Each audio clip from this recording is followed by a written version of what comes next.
Hello, and welcome back to A Better World. This is your host, Mitchell J. Rabin, and we're very glad you're joining us again today. Today we're going to have another very interesting show. We have with us a very popular guru, the author of this book, Sri Siva, The 1-Minute Guide to Prosperity and Enlightenment. So you probably never thought that you would be able to come to terms with enlightenment and prosperity in 1 minute. Well, we'll learn a little bit about how that might be able to be done. And more than anything, we're going to have a chance to learn something of the teachings and wisdom of Sri Siva, who's been around for a number of years. He's got a very interesting background that actually goes into the academic world, where he was a PhD in literature. And he is also well known for being the guru to Wayne Dyer and helping him out through a very interesting period of time and inspiring him greatly a number of years ago. So with that, I want to just welcome you to the show. A pleasure to have you. Great to see you. Good to see you. Now, isn't it interesting that you come out of a tradition that has been sort of like cooked and simmered for many thousands of years, and yet you come to write a book called The 1-Minute Guide to Prosperity and Enlightenment. Could you explain? Well, the question that people ask, I've been living in the West for 20 years or more. You were, as I mentioned, a professor at University of Pittsburgh. No, I just came here to do religion. my PhD in religion, and then I stayed here, and then I taught, and then I quit, and then I started teaching meditation. To answer your question, the question that people ask in the West, I go all over the world, in Europe as well. Why you guys gurus go around when you cannot fix your own country? If these meditations won't work in India? And that's a very valid question. Fix your own country, meaning because India is so poor. Right. Okay. From the infrastructure point of view, it's a bit in shambles. Right. Yeah. See, the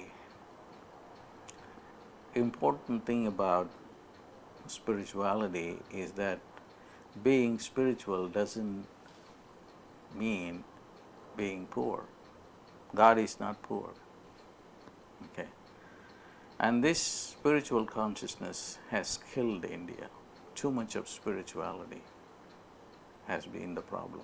I mean, basically you're saying because it's out of balance with its out of balance. relationship to the material world. Right. It's very important. I agree. It is very important because India has failed, or all the world cultures have failed materially because their focus has been only on the spirit.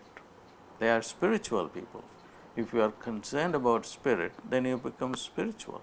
If you're concerned about material, then you become material. It is very simple. Sure. Look at the Buddha's life.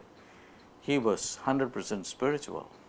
So he had to leave his wife, his son, everybody, his own father, his kingdom, and then he became spiritual. Okay? Sir, I used to teach Buddhist meditation for the University of Pittsburgh. At the end of the class, I would tell them this Buddha concepts won't work for contemporary world. We don't want to bring in a civilization where emptiness is the reality. Okay? That is a spiritual reality. If everybody wants to go to that kind of level, which is not going to happen. So prosperity is very, very key to my teaching. That's what Wayne Dyer liked me so much, because he said, there is no use of blahing from morning till evening, because still people will be still lost. Just give them a very basic technique that can give them material consciousness. Right. I'm here. Give them, well, in the West, just as you were saying in the East, or in India in particular, it's a highly spiritualized country, and that's what they focus their attention on, and this is what they got. And they hardly have enough food to eat, but they have, higher levels of samadhi. Here, the samadhi is not that well known, but material wealth is. So there's an obvious imbalance in each situation. That's and true. What you're suggesting is that your teaching is synthesizing the two and bringing them together, which is really where they belong. That's true. Yeah. That's true. So in other words, prosperity and enlightenment should go hand in hand. Yes. Because many yogis say that mukti or liberation is everything. Then you will become like a vegetable. Like most of the gurus become vegetable. Like, do you want to create a divine coma? And that's not going to work. Okay, that's not going to improve the economy.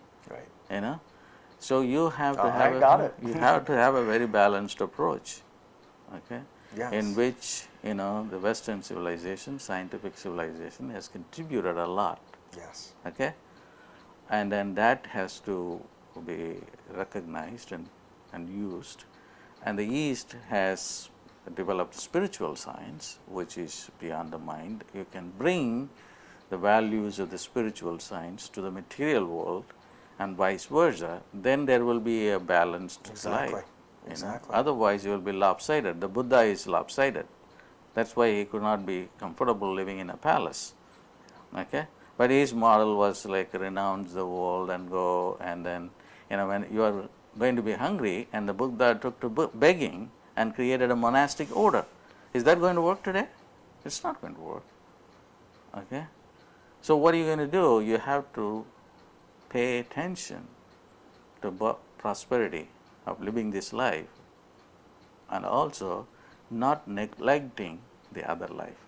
There are certain thoughts in Buddhist psychology and Buddhist teachings that one of which says, at the end of a prayer, let me attain, and I pray that you attain everything that your heart desires. So there is a notion of attracting whatever your heart may desire. The idea of detachment and all of that, while it is inherent in the Buddhist teachings, it's often, I think, seriously misunderstood. No, it's not true, because the Buddha himself, the Four Noble Truths that he started was life is suffering. Yeah. That's the first truth. The second truth is because of the desires, tanaha, because he didn't want to use the Sanskrit, he used a Pali word. And then the truth is emptiness. And Nirvana, emptiness is truth. nirvana. Nirvana is emptiness. And that I'm not arguing, that's the ultimate. But that is not practical. That's what I'm saying. Okay? Right. It's easy to become a Buddhist, but difficult to become a Buddha. Okay? Same thing with definitely. Christ too. Yes, it's very indeed. difficult to become a Christ, but Sure. to become a Christian is easy. And just sign on the dotted line. Right. That's why, I'm a very, very practical guru. Yes, no. Very practical, down to the earth. I hear that. It's not going to work, just talking philosophy, and then. So tell me then, on that practical note and side, how do you, according to your way, attain prosperity and enlightenment? Okay. In a minute. Yes. So in a minute, 1 minute you use 9 sounds to go, 9 sounds, and then some sounds you use like 10 seconds. In the 1 minute you use the 9 sounds. Okay. Okay. The sound for 10 seconds, and ooh for 10 so you seconds. go through the vowels? Yeah. Well, 3 vowels we use, basically 2 of them. And then how does it work? I have proof coming from kids using it in Toronto, Canada. They use it only for 10 seconds. They have these are kids 7, 8 year old, and their grades go and everything go, within 1 month of practice, because they don't have the ego. Okay? They have all the candy they want. It's a wrong notion that you have to get, sit in meditation for long hours to figure it out. Right. Because the meditation is not done through the mind, because it's difficult to kill the mind. Understood. Okay? The mind is full of doubts, and it is going to create all this. So all these meditations have to lead to a timeless zone, which is the non-mind. And there, even 1 minute is a long time. So the yogis talk about a period of time called a labang. Labang is 250th division of a second. A second is this, and 250th division is inconceivable. But that is the time taken to change everything in your life, okay? Provided if you can get to that state, okay? So it's a wrong notion that you should go and sit in meditation for a long time. These sounds are capable of bringing you that knowledge that can change the entire material and spiritual structures. Could you demonstrate the sounds? And No, the yeah. sound? Okay. Yeah, you use the sound, you close your eyes and then use the sound ah for 10 seconds ah, at the root chakra. And then you move. So you're visualizing the root No, chakra? you don't, you just focus attention on the root chakra. And then you go to the heart chakra and say ooh for 10 seconds. And then you go to the throat chakra, ma 5 seconds. And then you go to the third eye chakra and say Om for 10 seconds. Om. This is a total of 35 seconds for the first part of the 1 minute meditation. For the rest of the things is 5 sayam. Nama Shivaya. Again, you say them at the different chakras for 5 seconds each. So a total of 9 sounds in 1 minute. That's, no, nothing, you don't even have to sit down, even when you are having a shower, you can do that. The whole idea is it can erupt any moment. These sounds are very, very powerful. Even one sound is enough, ah sound. What is it doing? The sound is God. Even in the Bible, in the beginning there was the Word, and the Word was with God. And the sound ah is God. The sound ah. That's the meditation but I gave. in Sanskrit, yeah. the word is really, with the sound, is Om. Yeah. Is it yeah, not? the Om is 3 sounds. Om. Yeah, Om, ah, U, ma, Right. becomes Om. The Om is a later derivative. The first sound is ah. And if you have the primordial sound, that's the time of meditation that I gave Wayne Dyer, because while I was traveling in California, this being appeared before me and said, hey, don't blah blah and bark like a dog. There is a simple technique to attract anything. Understand this. You create a baby, the same energy to create when you can create a baby, take the same energy and create a house or a car or anything that you want. And it is understanding the seminal energy that is at the root chakra, which you waste to procreate. And then you can take that energy to the third eye chakra and then use it. So, and the sound of creation is ah. When you create a baby, you are in ecstasy. Ah, whether you are a white, black, anybody is in the throes of joy and ecstasy, and the ecstasy is creation, and that is ah. So instead of wasting that energy at the bottom of the the lower chakra, take it to the third eye chakra, and then there is a meditation where you do, with which you can do anything that you want to do. Okay. So are you saying? So I'm very familiar with the ideas of taking. Yeah. Well, because of my background in Taoism and Chinese medicine, we talk about taking sexual qi, right. And circulating it around. Right. But you're saying to bring it up to the third specifically eye, and then to the whatever, third eye. and then impregnate the thought with this energy that you raise from the sex chakra, and bring it to the third eye chakra. Now that's the thought of prosperity, or no, the thought of not enlightenment? a house. Whatever you want. If you want you just enlightenment, visualize anything what you want. What you want, and then that manifests. Okay. So this is the. This is the core of what you're teaching. Yeah, this is my teaching. This is the technique that Wayne Dyer started teaching. And then I had given him permission to do that, and then 1 million people are doing this now. Wow. Yeah. Wow. Yeah. They're pulling the sexual energy up the spine and down across the head to the third eye, and then they visualize a house, a home. Nothing. My philosophy is don't blah blah. If given a chance, I don't want to blah blah. because even if it is a very sophisticated blah blah, ultimately it's blah blah. So what has to happen is to give you a real technique Yeah. that can, at the end of the day, what matters is you need a home, you need a car, or you need a job, or you need a television show, or whatever you need, and that needs to be created, and this is the process. So there are some million plus people across the Yeah. world. Basically, it's the efforts of Wayne Dyer, and Yes. he is on everywhere on public television and doing He's that. been And on this show as well a couple of and times. then he put out a book and dedicated the book, Manifest Your Destiny. And it's based on this. Yeah, and based on this. Exactly. Yeah. We still have So yet to have him on to you have discuss your that destiny book. in control.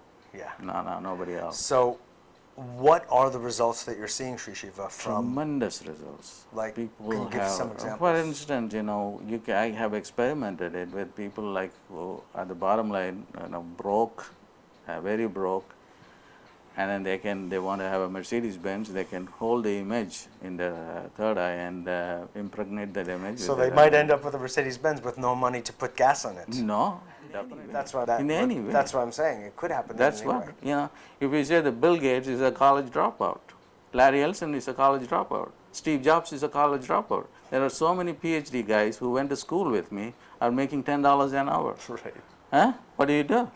So, the mind has not gotten you anywhere. Right. So, Right. No, But Bill Gates always wanted, even when he was a boy, I should be a multi-billionaire.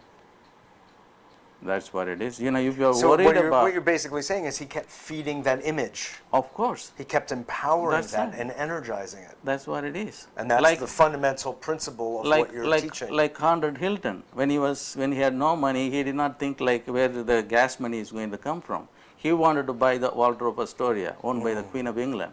When he had no money for the next meal, he got the picture of Waldorf Astoria. I must get it. I must get it. It took him 70 years or so to get it, but he meditated on it. But before then, he created about thousands of Hilton hotels. Yeah.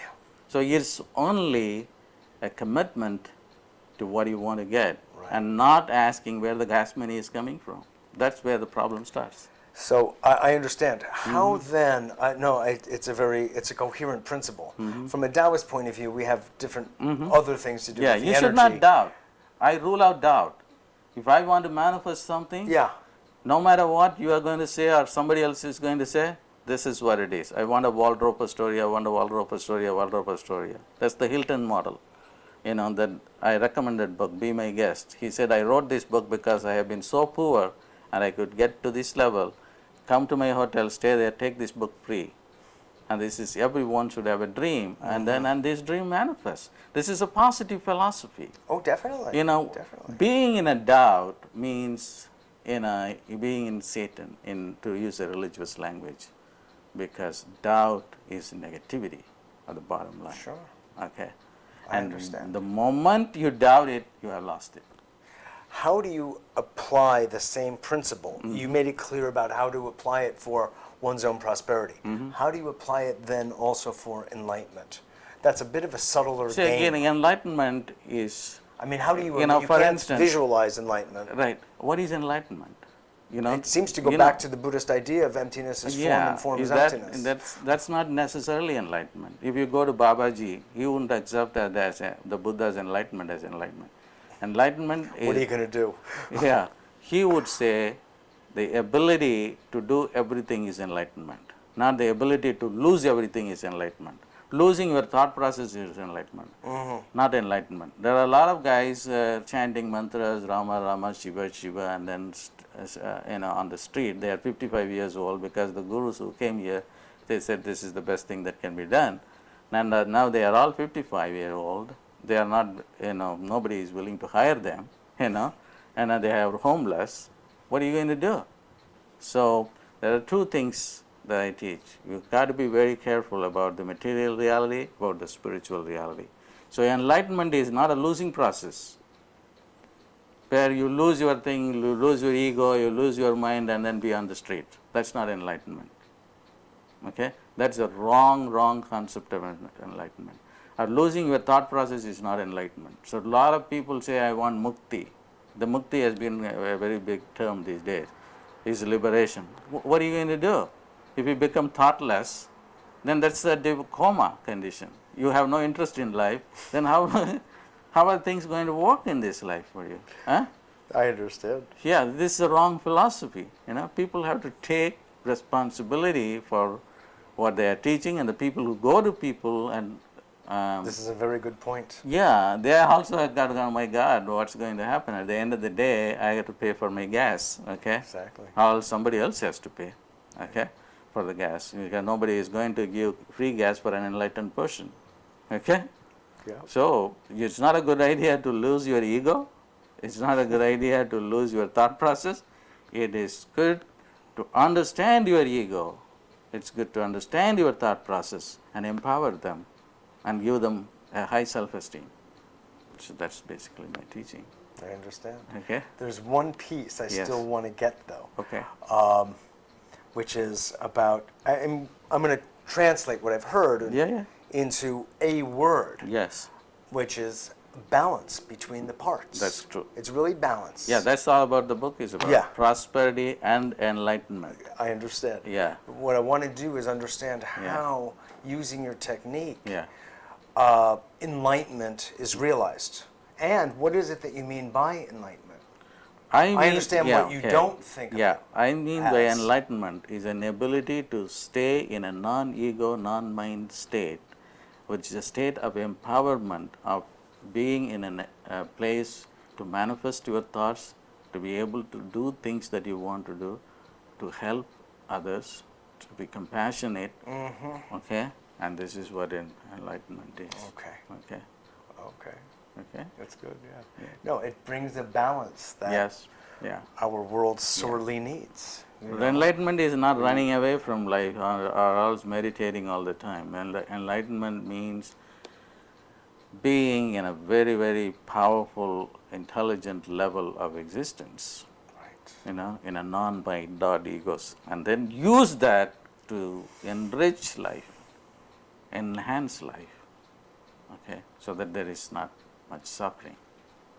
That's, to me, It's what a it pleasure to have you on Yeah. talking about this, because for me, I spend a lot of time saying this to people. Yeah. And sometimes they think I'm, You know what happens? people don't understand that you're supposed to be spiritual, meaning Right. allow spirit to move you and to animate you. Yeah, But also, yeah. we're living in a material world, Right. and it should be appreciated and enjoyed Yeah. completely. Yeah, but I must Not a little.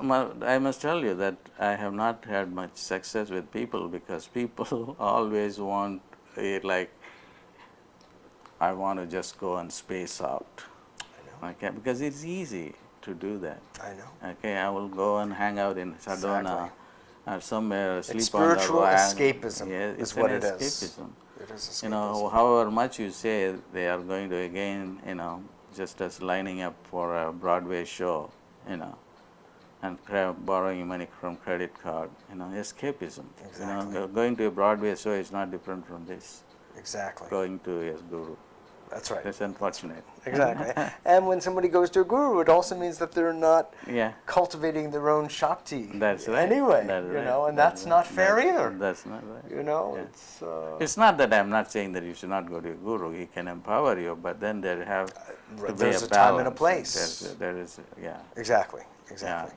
They can. No, everything plays and everyone plays That's his right. or her role That's right. in the larger sphere. Definitely. I mean, Yeah. I always said to people, Yeah. either everything is God or nothing is God. Right. Take your choice, and you can live from either space. Right. Right. Your opinion is valid, Yeah, right. whatever it is. Right. But you can't make some things God-like, like spirit, Right. and not material world. Right. It doesn't work. That's why I say that poverty is not divinity.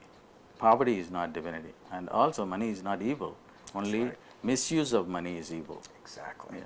Exactly. It's really true. Okay. It's really true. Lack of money is evil. I think that there's validity to that Yeah. because, if you cannot contribute to society Yeah, right. and we do that often materially in some way, you're then becoming a drain. As they say, you're either part of the solution or you're part of the problem. Right. And if you cannot sustain, I mean, I look at things anyway from a sustainability model. Right. And if you cannot self-sustain, No, it's then not that means gonna you're work. costing society and the earth Right. money, a certain kind of currency, whatever that currency may be. Right.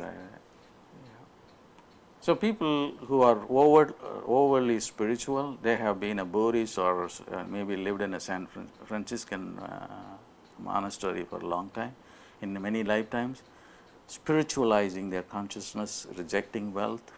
That's why it takes time. Then they will eventually come back. That's to me is golden age. Yes. We have less than 1 minute left, but it only takes you a minute to answer a very important question. So, karma. Everybody comes in with their own karmic picture. Right. And are you saying also that through your practice, there is a teaching. The karma goes that quickly? Yeah, karma It takes thousands of years to develop and 1 minute to let go? No, there's another technique for karma busting. Okay. It's karma is here. Yes. In the throat. And held in the throat chakra? Yeah, the throat chakra. It's called Adam's apple. That's also karma in the Christian sense. Okay.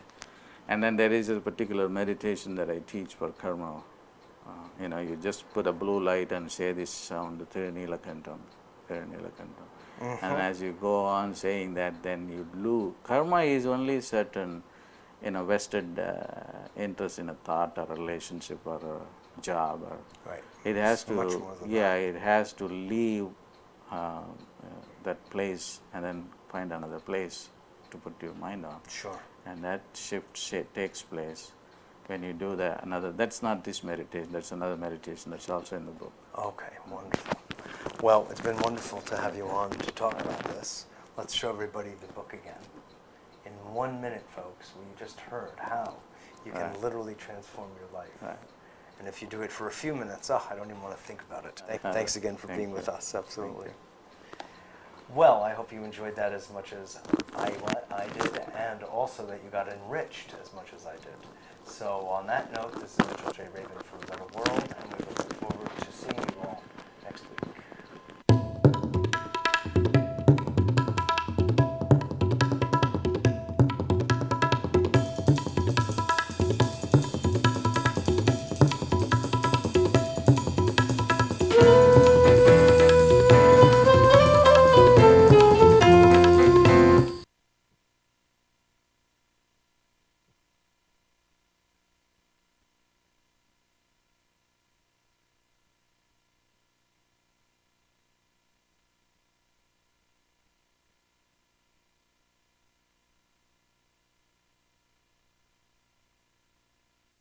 Three sessions, letting this pulsed magnetic energy pass through my back. Dr. Pappas's invention, the Papiami. And I didn't use the machine again for almost a year, and that actually was for longevity reasons. That wasn't anything to do with my back.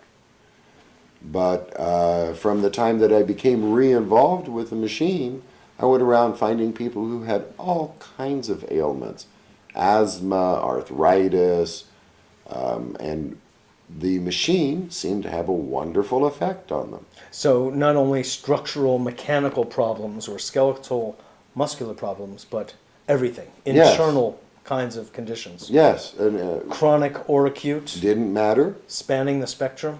Yes, absolutely. And even things of autoimmune disorders where chronic fatigue or fibromyalgia, where the people would tell me that nothing in conventional medicine offered them any relief or any hope.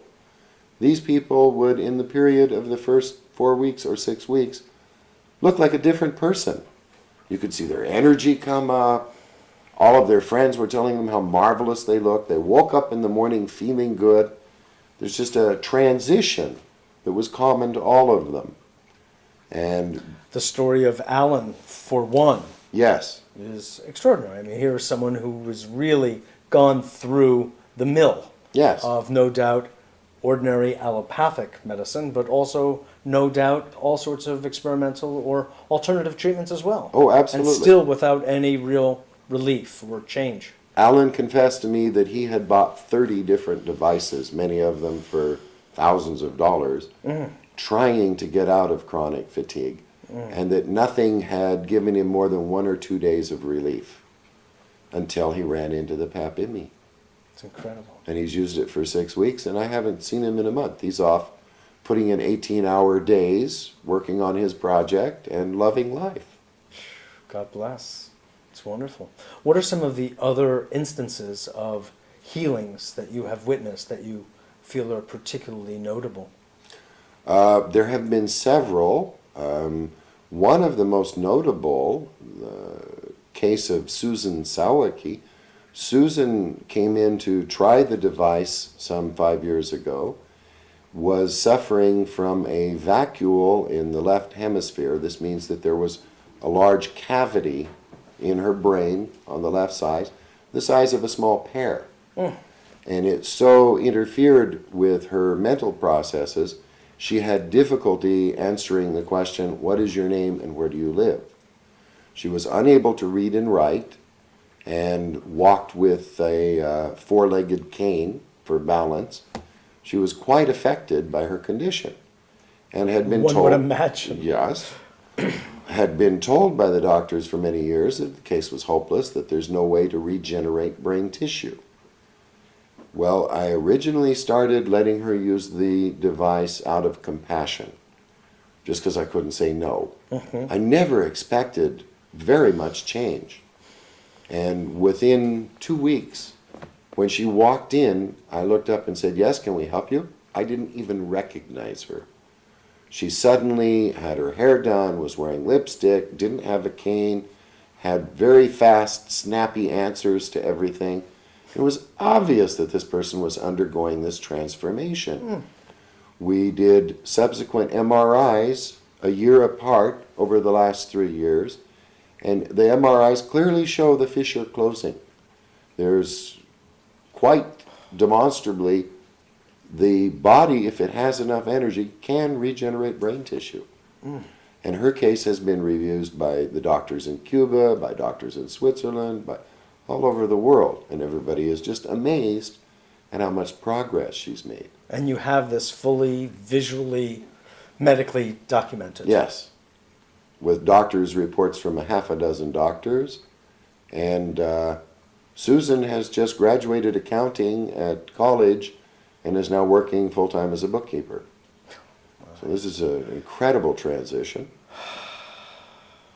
That's incredible. And how does it work? The what's your explanation? Okay, it has a couple of different effects, which made it hard to work out the theories behind it.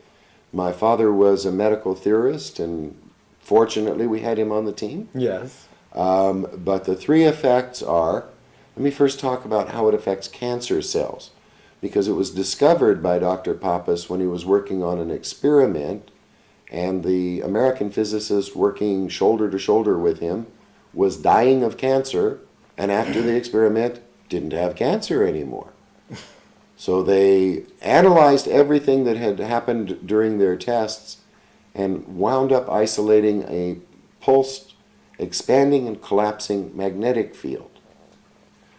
Now, at first, Mitchell, it didn't seem like it could be the causative factor, because the field was only there for something on the order of a 10,000th of a second.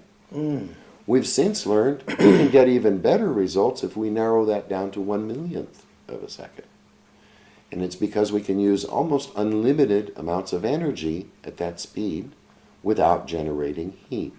Just as a child learns they can pass their finger through the flame of a candle without getting burned, as long as they don't spend any time in the flame. It almost seems like a homeopathic amount. It's almost trace. It is, but the amount required, fortunately, is quite little. A cell that's in trouble, energy-wise, usually displays around a 50 millivolt transmembrane potential. It's affecting Which means, battery. The you difference could between, explain. certainly, the difference between the amount of negative ions that are inside the cell and the positive ions that are outside the cell represent the cell's battery, or its ability to do work. And a normal to charge healthy and cell, recharge. right, to To use get the energy. ATP pump to convert nutrition into something it can use as energy. Yes. So this process is so enhanced by the pulsed magnetic field, we're able to take a cell that has a charge of perhaps 50 millivolts and bring it up to 70, which is the normal optimum operating potential for human cells.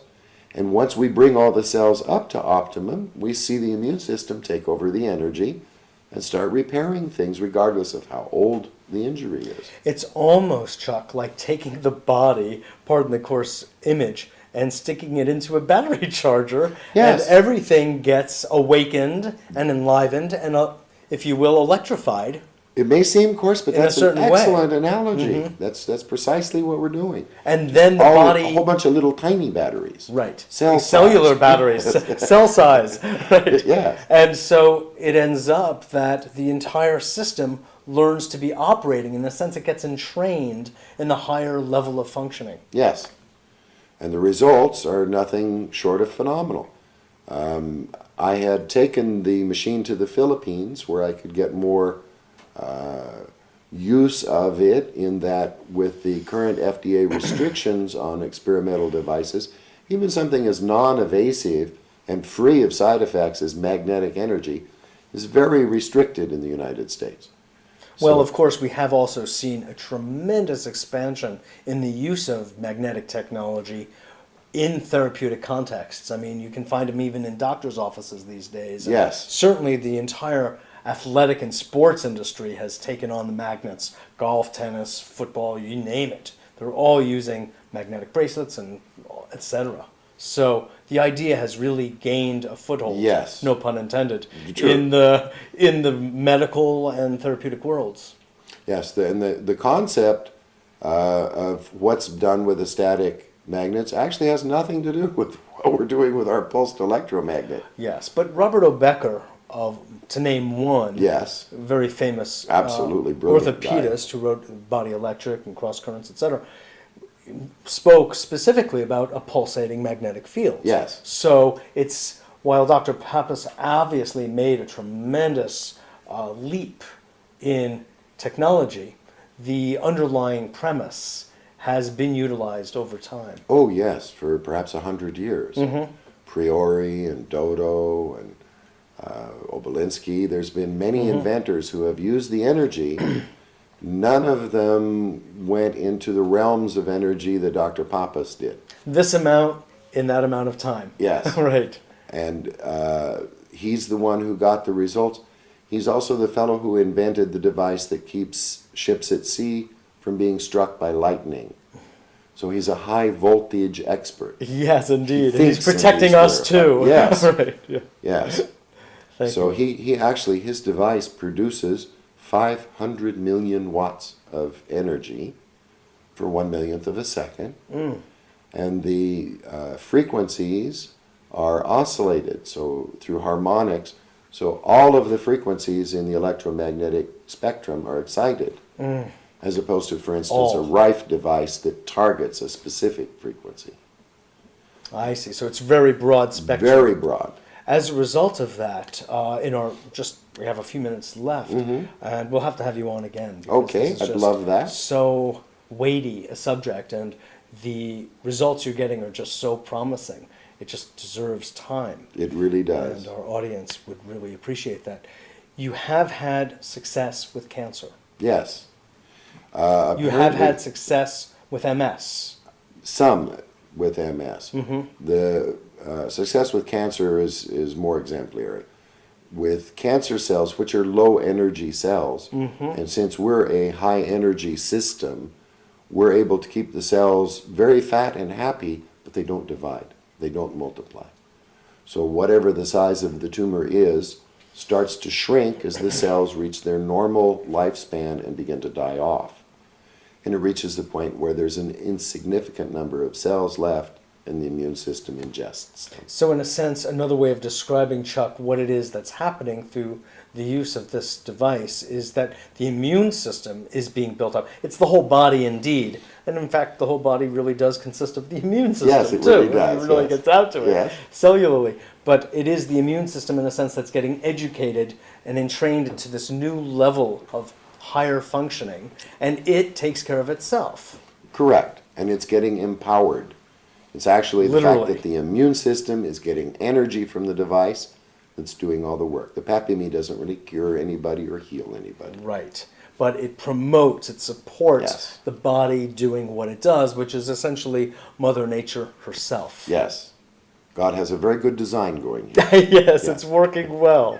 Well, I just want to thank you so much. And It's this been a work pleasure. is really exceptional, and I'm very pleased and proud to help bring it to a larger audience so more people can learn about this really exceptional work that you're doing. Thank you very much for doing that. Absolutely, my pleasure. Is there a last comment that you'd like to make to our audience at this moment? Just that I hope within the next 5 years or 10 years, they'll be seeing these devices in doctors' offices and hospitals across the country.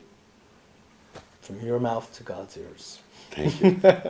Thanks A again. Chuck. pleasure. Really great to have you on. Thank you. This is Mitchell J. Rabin for A Better World. God, I hope you enjoyed that as much as I did. It's just formidable to be sitting in the presence of this kind of work and these kinds of results that people are getting worldwide. Well, we'll look forward to seeing you all next week. You're going to give me your timing as great Yes. and all of that? Okay, great. Okay, wait, no, just turn it off if you don't mind. Yes. Panache, if Yes. you will. Right. Why not? Why not? So organize my thinking for a second. We also just want to remember that we have a flower back here in case that seems at any point relevant to open up on it. Hello and welcome back to A Better World. This is your host Mitchell J. Rabin, and we're very glad you're joining us again today. Wasn't that incredible? I mean, where else do you see reports like that, of that magnitude, about something with these kinds of problems in today's world? People don't get this kind of healing anywhere. We are seated right now again, following up with Chuck Wallach, who, in Los Angeles, is doing some extraordinary work in bringing this particular technology originated by Dr. Pappas from Greece to the world, to the United States and elsewhere. There are over 300 of these machines in the world in operation where people are getting benefits literally daily. People who have been in pain, people who have had back problems, neck problems from car accidents, and internal problems are getting healed from this particular technology. Thanks again for being on the show, Chuck. Pleasure to be here again. Great, great. This work, as we just saw from this footage, is exceptional. These people are very authentically sharing what their life experience was, and there's no match. I mean, I've been around, I've seen a lot.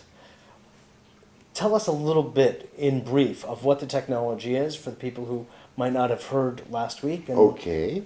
It's a pulsed electromagnetic field of tremendous strength that's delivered for a tiny, tiny increment of time. a nanosecond? A nanosecond, a millionth of a second. Thus, we can use lots of energy without creating heat, so we don't destroy any of the cells. The result is we leave energy behind in any living matter. We've talked a lot about doing people, but it also has applications in agriculture. If you take popcorn and plant it in the soil, it probably won't sprout. Right. But if you pulse it, you'll get about a 95% yield on it.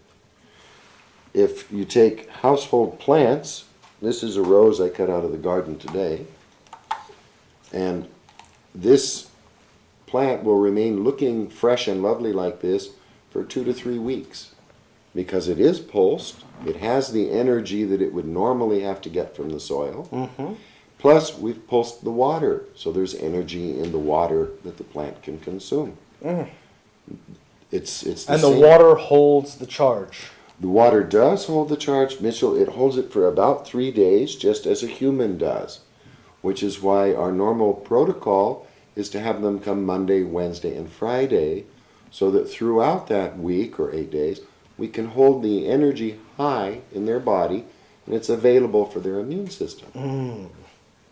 Isn't that excellent? But after it tapers off, then what? Then either the body has achieved the repair that it wanted and it's permanently fixed, or there's some relapse that they experience and they come back and do another cycle, holding the energy high for another week or another 2 weeks, because it depends not so much on what condition. Pause.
Hello, and welcome back to A Better World. This is your host, Mitchell J. Rabin, and we're very glad you're joining us again today. Today we're going to have another very interesting show. We have with us a very popular guru, the author of this book, Sri Siva, The 1 Minute Guide to Prosperity and Enlightenment. So you probably never thought that you would be able to come to terms with enlightenment and prosperity in 1 minute. Well, we'll learn a little bit about how that might be able to be done. And more than anything, we're going to have a chance to learn something of the teachings and wisdom of Sri Siva, who's been around for a number of years. He's got a very interesting background that actually goes into the academic world, where he was a PhD in literature. And he is also well known for being the guru to Wayne Dyer and helping him out through a very interesting period of time and inspiring him greatly a number of years ago. So with that, I want to just welcome you to the show. A pleasure to have you. Great to see you.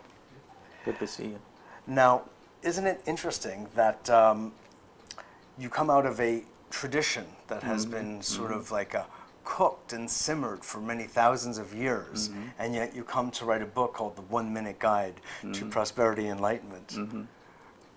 Could you explain? Well, the question that people ask, I've been living in the West for 20 years or more. You were, as I mentioned, a professor at University of No, Pittsburgh. I just came here to in do religion. my PhD in religion, and then I stayed here, and then I taught, and then I quit, and then I started teaching meditation.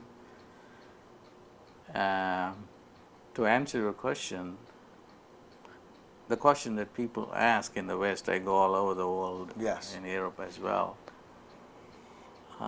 Why you guys gurus go around when you cannot fix your own country?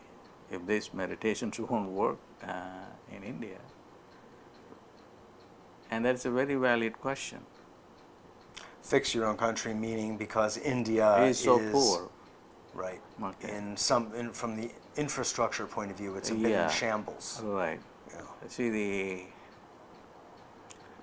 important thing about spirituality is that being spiritual doesn't mean being poor. God is not poor. Okay. And this spiritual consciousness has killed India. Too much of spirituality has been the problem. I mean, basically, you're saying because it's out of balance. Because, yeah, with it's out of its balance. relationship to the Yeah, material world. Right. It's very I important. agree. It is very important because India has failed, or all the world cultures have failed materially because their focus has been only on the spirit. They are spiritual people. If you are concerned about spirit, then you become spiritual. If you're concerned about material, then you become material. It is very simple. Sure. Look at the Buddha's life. He was 100% spiritual. So he had to leave his wife, his son, everybody, his own father, his kingdom, and then he became spiritual. Okay? Sir, I used to teach Buddhist meditation for the University of Pittsburgh. At the end of the class, I would tell them this Buddha concepts won't work for contemporary world. We don't want to bring in a civilization where emptiness is the reality. Okay? That is a spiritual reality. If everybody wants to go to that kind of level, which is not going to happen. So prosperity is very, very key to my teaching. That's what Wayne Dyer liked me so much, because he said there is no use of blahing from morning till evening, because still people will be still lost. Just give them a very basic technique that can give them material consciousness. Right. I'm Give here. them, well, in the West, just as you were saying in the East or in India in particular, it's a highly spiritualized country, and that's what they focus their attention on, and this is what they got. Yeah. And they hardly have enough food to eat, but they have, higher levels of samadhi. Here, the samadhi is not that well known.